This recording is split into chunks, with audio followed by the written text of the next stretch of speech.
rolling in. The Ranger's back. Everybody loves a Ranger.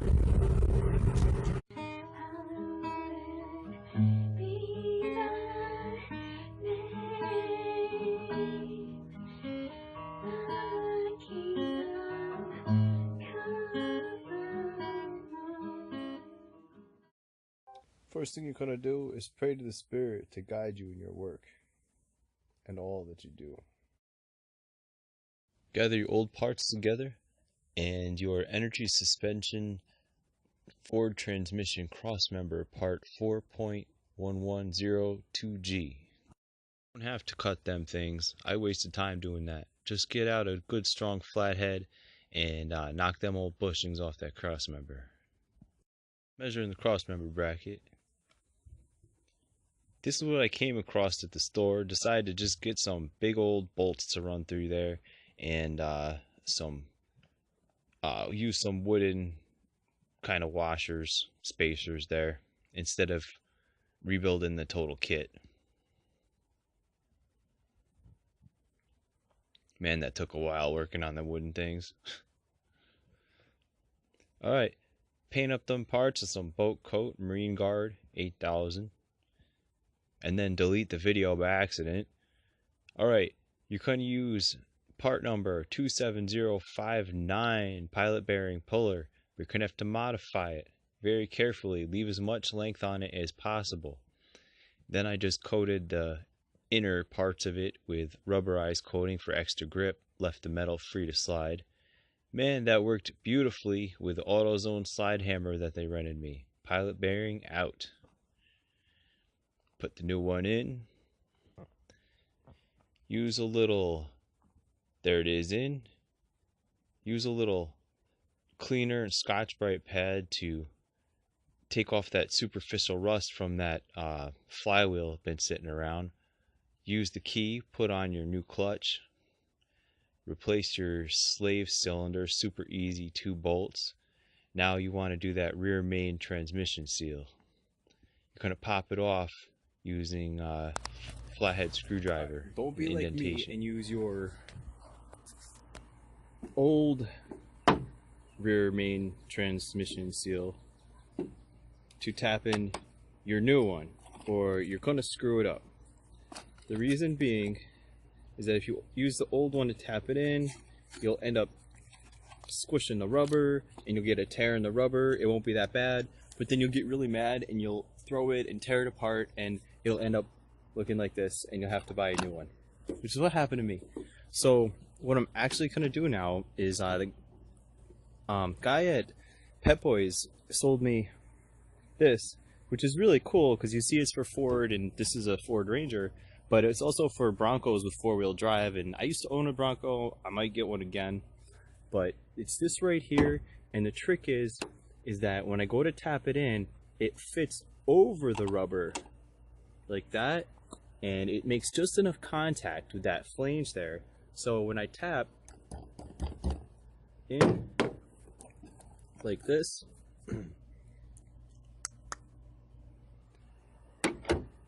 it's not gonna crush that rubber. So we'll see if that works. Applied just a little bit of RTV sealant on there, and it worked really beautifully.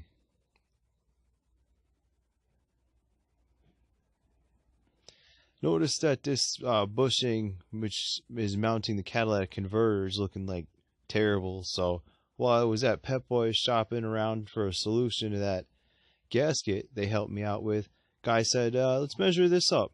Yeah, that worked pretty good too. I picked that up, another project, another time. This is probably overkill, but I did tie some rope around this transmission. Only weighs about 80 pounds, which is why it was easy to get in there. So, without a lift or anything. Dig down just a little bit because I'm not using any lifts or jacks. It's just tires on the dirt. Bring the rope up through. Yep, that's me doing it. You're gonna use your legs, hips, arms as levers. You know, position the front of the transmission on the front cross member there, and then get some patio bricks one at a time underneath the rest of the transmission. My head is toward the front of the vehicle where I can see where that slave cylinder and that shaft there are going into the main clutch area. You see just a little bit of extra lift there.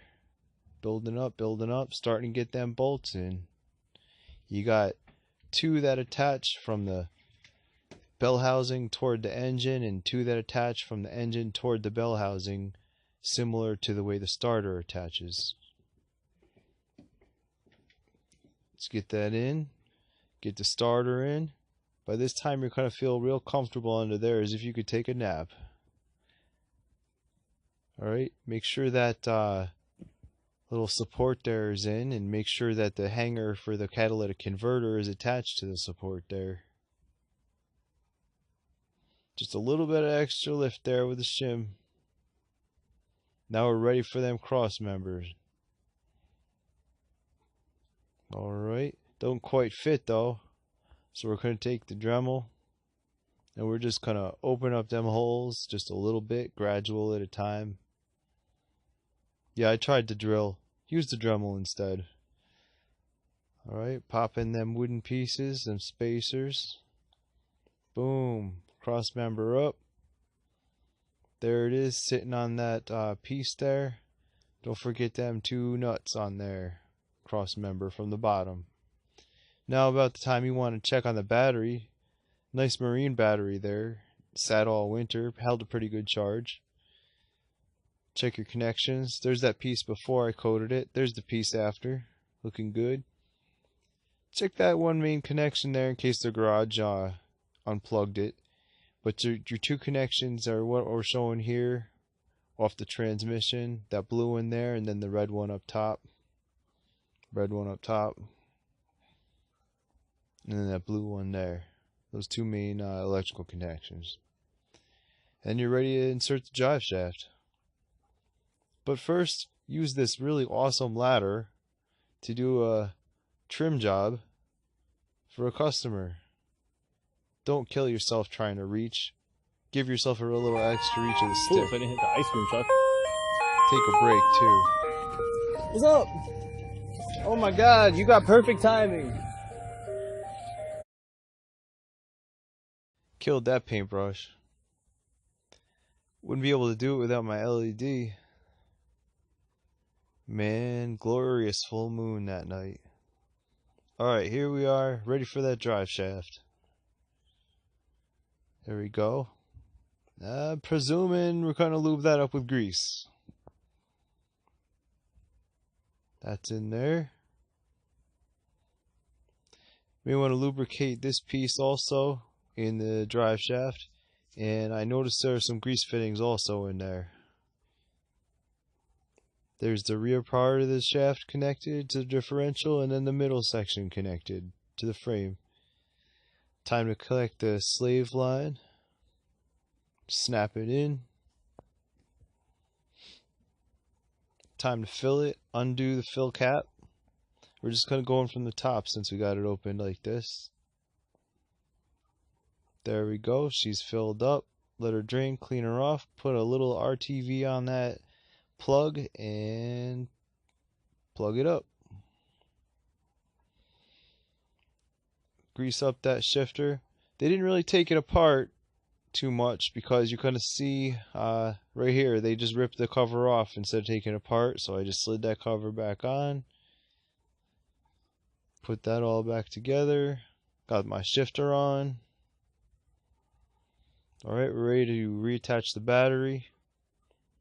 Now if your master cylinder don't have no air in the line, you should be ready to roll. And there you go. Refill your divots. Sweep it up. Use your LED. That's what's going to let you do it. Stay hydrated. Man, she's driving nice. Then you can get going on some of your other cool truck projects. In the links below will be the videos that I watched, which is how I learned how to do this from watching these other guys. Thanks, guys. Alright, take care, y'all.